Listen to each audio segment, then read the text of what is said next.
Hi, my name is Janila English, and my group and I decided to read the book Habits by Charlotte Manson. My group is me, Janila English, there is Katie, and there is Amy, and they will give you their formal names when they start their part. So, my part, I'm just simply going to give a brief introduction of the book as well as talk about a couple of chapters. Now, I did write notes, so I have them right here on hand. So, the book is titled Habits. This book was written by Charlotte Manson. She's a British educator who believed heavily in Christianity. Her strong faith is incorporated throughout this entire book as she mentions various discussion topics. As an example, she stated that God created our brains to naturally create habits, and you can see that on page 11. She also went as far as saying that she went to shame Darwin, which is one of the most famous scientists that's well known. Not only is the book religious, but it's heavily targeted towards homeschooling, education, and philosophies. Moving on to chapter one. Chapter one is titled Habits May Supplement Nature. In this chapter, Charlotte is explaining the philosophy of habits. She believes that habits are given to you when you're born and that they grow stronger when they're taught and when you're taught how to use them by your parents, teachers, or authority figures. They must be trained up specifically by the mother. She talks a lot about moms, so I see that mother nurturing side, as well as they provide the children with education and just natural things of being a decent human being. Again, this is another way you can see her conservative ideals and beliefs. She also stated on page 12 that a child is born doubtless with tendencies that shape its future, and it's up to the parents to train that child in the way that they should go. Chapter 2, which is the physiology of habits, this chapter discusses the mental aspects of habits from her perspective. On page 17, she says, a child's muscles take form to whatever action is required of them, like brushing their teeth or holding a pen. I, for one, disagreed on some level with that of a child just naturally able to brush their teeth or comb their hair. I think that habits like that are normally observed through some sort of learning, verbal instruction, or observation of such a thing. You mimic what you see. That's what I believe. There's even this habit of adoption that she talks about, which means children can pick up activities quickly like swimming, dancing. Some are like natural born athletes, but also there takes training and learning to enhance those techniques. And on the last two paragraphs of page 19, I noticed that she said putting in effort into feeling emotions, making relationships, or even worshiping God. It's like when you put effort into it, it's like a waste of time. It's something you should already naturally have, like a natural habit. And I didn't necessarily agree with that point either. That's how I interpreted her text. So, moving on to chapter 3, the formation of habits. Immediately on the first page, Mason states that being indecisive is like almost like a mental deficiency of some sort that children are born with. It's not curable, but parents can endure it and try their best to get around it, which I also think is wrong. That packed a powerful statement for me. And on the first two pages, it's basically discussing the connection between decision making and habits. Page what is that? Page 36. She shares a scenario of the mom telling her that children, with their time and time again, you need to be decisive and make sure that your child is implementing good habits, because the more and more you let it slide, the worse it gets, which also talks about the dangers of habits. When you don't take on your authority figure immediately, then it gets worse and worse. So that point I did agree with her. So I thumbs up for that. And then chapter 5, infant habits. That one I like the most. It talks about the education of infants and dives deep into the habits of born infants. She believed that infants should be trained on how to use their natural born habits. And an example of that is on page 30. She said that infants want to be clean and they're stretching out their hands to let you know they want to be clean, so parents need to clean them. But by age 5 and 6, they should be trained up on how to clean themselves. So I really like that point. So I think that sums up all of them pretty well. Moving on to Katie. Hi, I'm Katherine Thompson, and I'm going to be talking about chapters 5 through 9. So chapter 5 is titled Childhood and Nursery Habits. So it's habits for young children. And one of the first habits she talks about is physical exercise. And I actually did agree with this point. Like Janila, there is some things I agree with and some things I think are outdated. With physical exercise, she mentioned that staying active will make children happier and will assist in everyday movements. And obviously it'll assist in everyday movements because you are more physically fit. But also, as we know about exercise today, it can help the chemicals in your brain to make you happier. Another thing she said was good manners. And when she talks about good manners as a habit, she actually talks about rehearsing good habits in the home, like have the children speak it out with one another. And she talks about good manners as looking someone in the eyes when you're talking to them, having good posture when you're talking to them.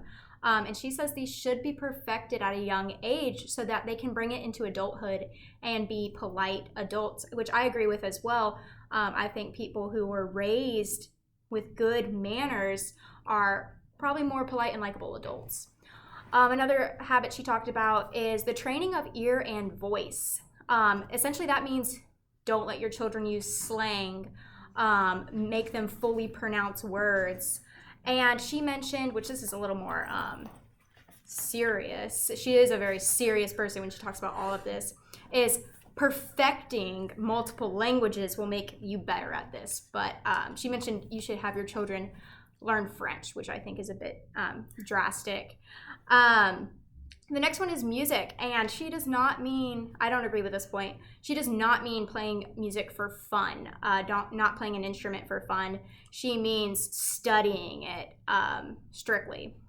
Another habit that I found very interesting, and I believe this, and I think we see this in classrooms as well, is don't constantly talk to them. Don't constantly say, do this, do this, do this. At some point, leave them alone. And because she says if you've trained a child in habits, you've trained a child in routines, that means that you'll be able to not have to tell them anymore and they'll be able to do it on their own, which I found really interesting. The next one is chapter 6, and it's habits of mind and morals. And I found this really interesting because I feel like a lot of kids aren't trained in mind and morals these days. She talks about habits. These habits will help them as they grow into adults, which I agree with, because obviously if you have good morals and stuff, you're going to be a better person and people are going to stick their neck out for you. They will have an easier life if they are trained in good morals. Obviously, if people are sticking out their necks for you, things are going to be easier. If they are trained in good habits, they will have a healthy mind. So essentially, they're going to be happier people, which I agree with as well. Chapter 7 says the habit of attention. I didn't necessarily agree with this. Sorry, I'm wearing a sweater. I didn't necessarily agree with this because I don't know if attention span is really something you could teach.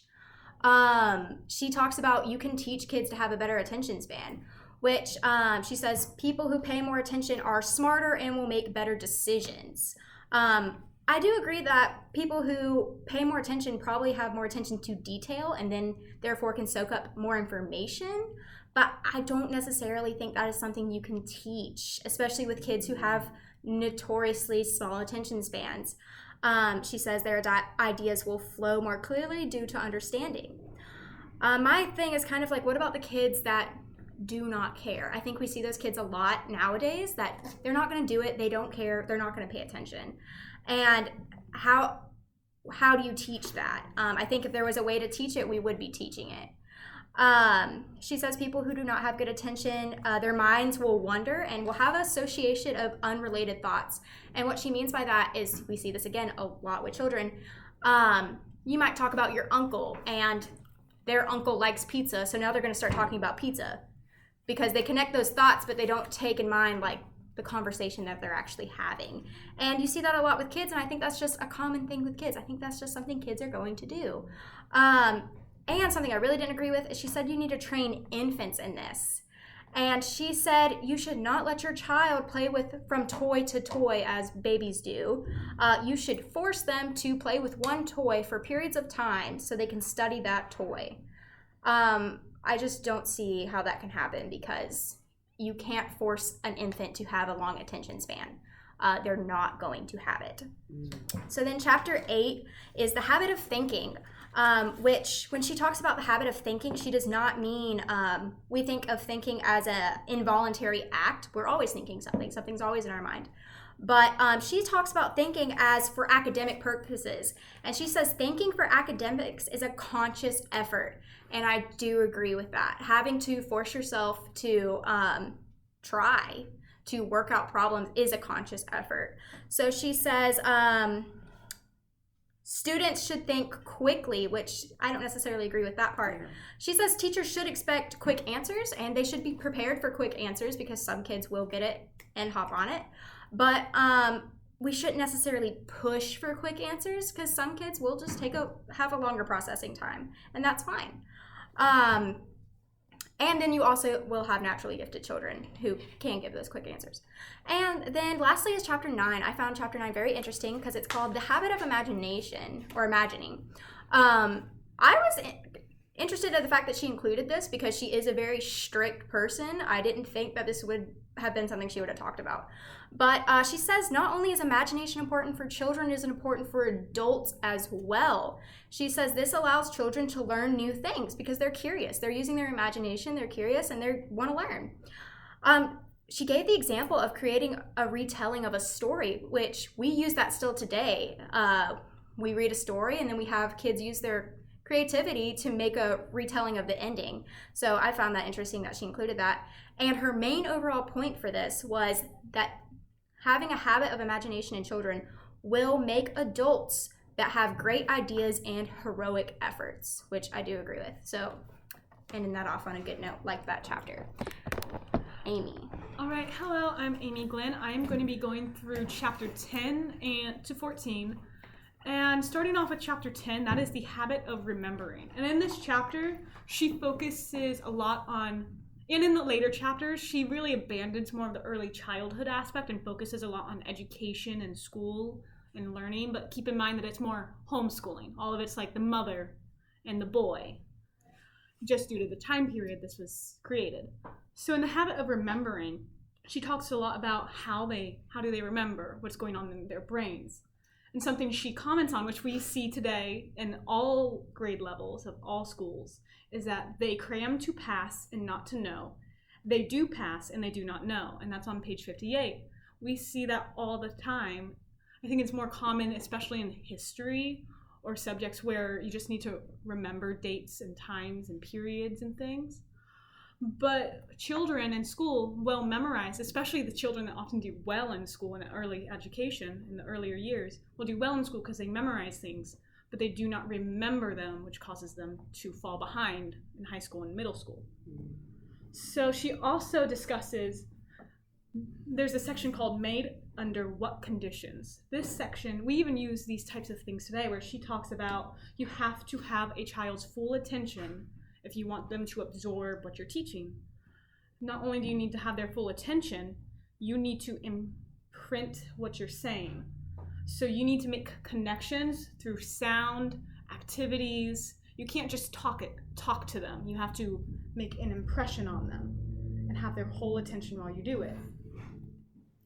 And then another section she talks about is the recollection and the law of association.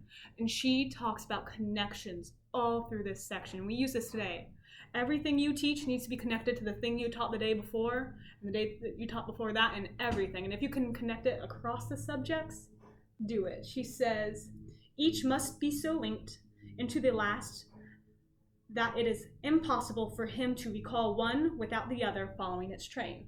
So anytime you bring up a subject, they should be able to recall. So our students, we have a cell song. Anytime we bring up the word cells, they can sing and they can remember the parts of a cell. Building those connections and recollection is very important. This chapter really focused on just connections and remembering, and I didn't disagree with anything in this chapter because it didn't focus on behaviors. It focused on how to keep kids remembering what they're being taught. All right, so chapter 11 is the habit of perfect execution. This chapter would be the chapter I think I disagreed with. One of the ones I disagreed with more of my readings, because it talks a lot about you should only expect perfect work. And in college, and even in school, we always talk about wanting to have high expectations for our students, but in this book, she almost takes it to an extreme. So I do like the quote, and I can see this with our students, especially certain students, that if children get the habit of turning out imperfect work, men and women will undoubtedly keep that habit. So when they're allowed to get away with turning in work that is not good and nothing happens, they do build up that habit. However, expecting perfect work causes a lot of anxiety and stress, because you can never achieve perfect, and we know that as adults, and we don't want to put those types of expectations on students. It was a very short chapter.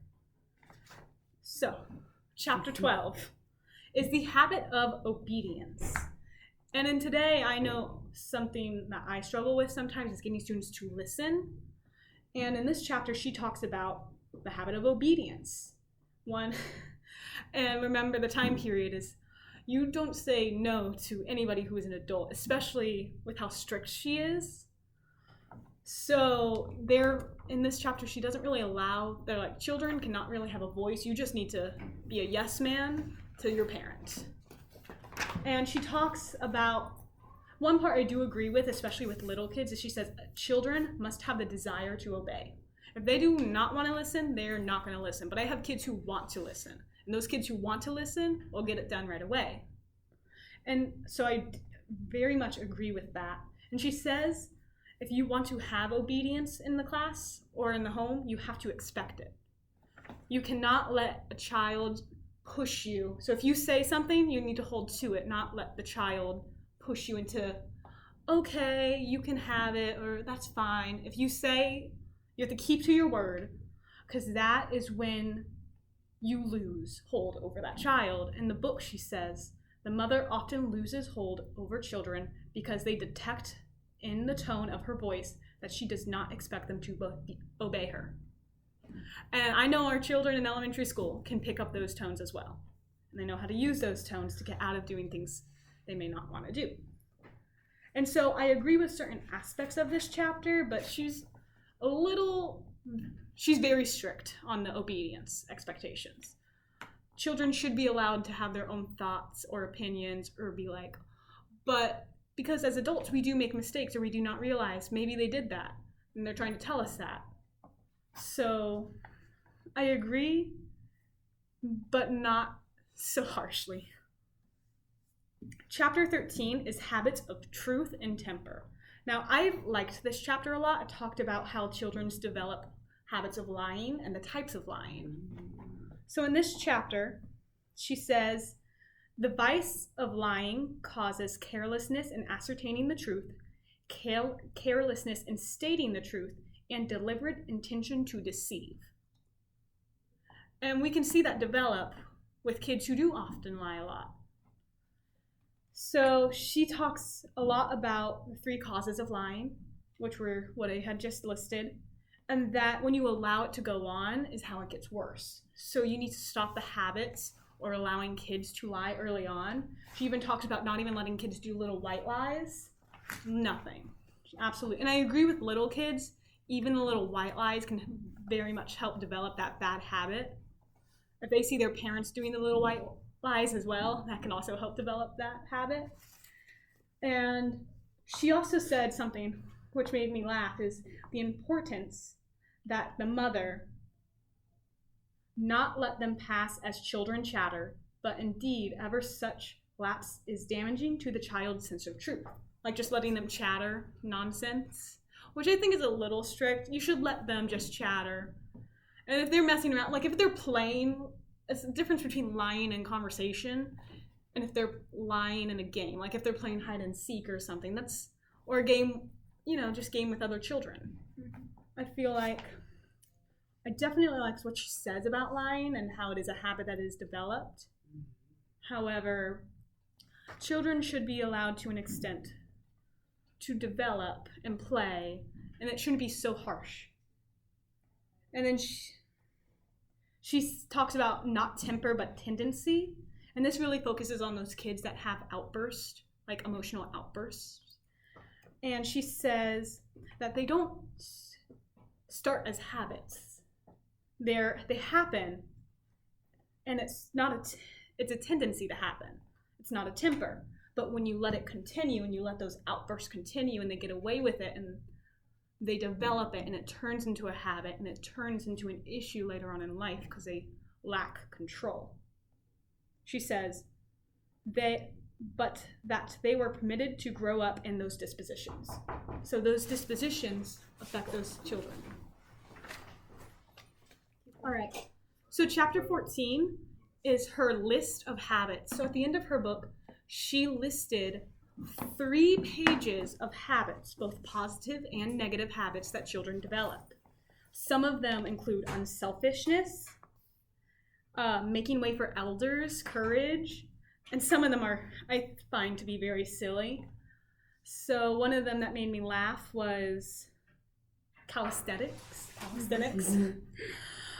Dancing. I think dancing is definitely something you learn. I wouldn't say that's a habit, but it is something you learn.